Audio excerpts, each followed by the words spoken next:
Hello, thank you for joining me today. Well, this is the Thursday, October 17th edition of our video devotionals. We appreciate you being with us today and hope your Thursday is going well.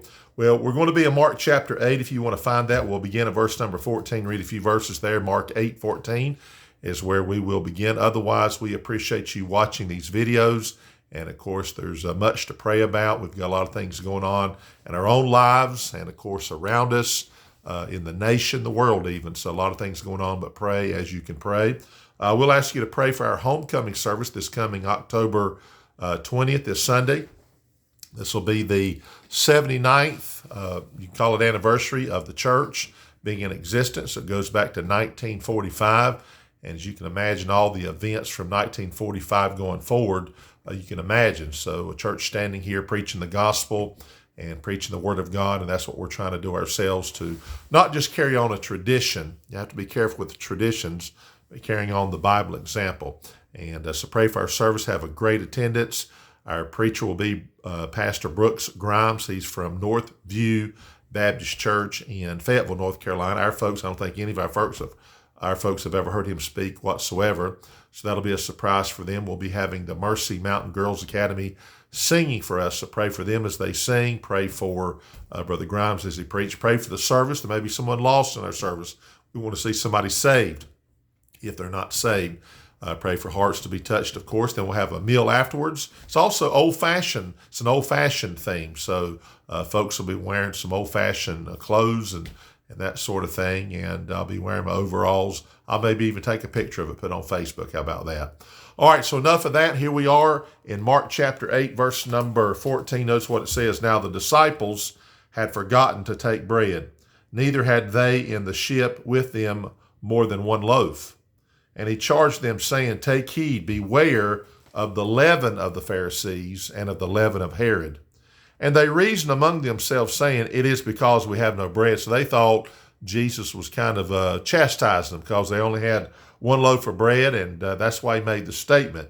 Verse 17, And when Jesus knew it, he saith unto them, Why reason ye because ye have no bread? Perceive ye not yet, neither understand? Have ye your heart yet hardened? Having eyes, see ye not, and having ears, hear ye not, and do ye not remember? When I brake the 5 loaves among 5,000, how many baskets full of fragments took ye up? They said to him, 12. And when the 7 among 4,000, how many baskets full of fragments took ye up? And they said, 7. And he said unto them, How is it that you do not understand? Now, I'm going to stop there a minute and just talk to us who are believers. Now, these are apostles. I realize at this point in time there was one, Judas, who would betray Jesus. But you're talking about the other men who are believers, what we call saved children of God. And Jesus made a statement about the leaven of the Pharisees and the leaven of Herod. He was talking about their doctrine and that sort of thing. He wasn't talking about, hey, fellas, you should have had more bread. And he makes a statement like that. He wasn't saying that. But he noticed that their reaction, their understanding of that statement was, oh, it's because we don't have any bread.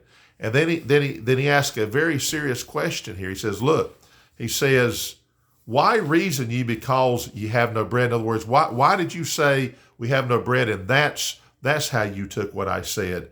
Perceive ye not yet, neither understand. And here's the phrase I want to zero in on just in this short amount of time I want to take. Have ye your heart yet hardened? And then he says, look, you saw a miracle. And he asked them how many fragments took they up, and they gave the proper response. So the point I want to make is, we can see the miracles of God, have God all around us, be immersed in it. Our churches can have the Spirit of God moving amongst our services, and we see God doing great things and all of that. And then if we're not careful, what ends up happening is we become hardened to it. So I want to caution all of us that are around the Word of God all the time, who are around preaching all the time. We attend church all the time, and we hear these truths, and before you know it, we get in a position where we're not picking up on the truths. You know why? It's because if we're not careful, we've hardened our hearts to the miracles. We've hardened our hearts to the things of God. We got to be very, very careful about that, because when we do that, then we miss a truth like this, and we don't want to be missing the truths.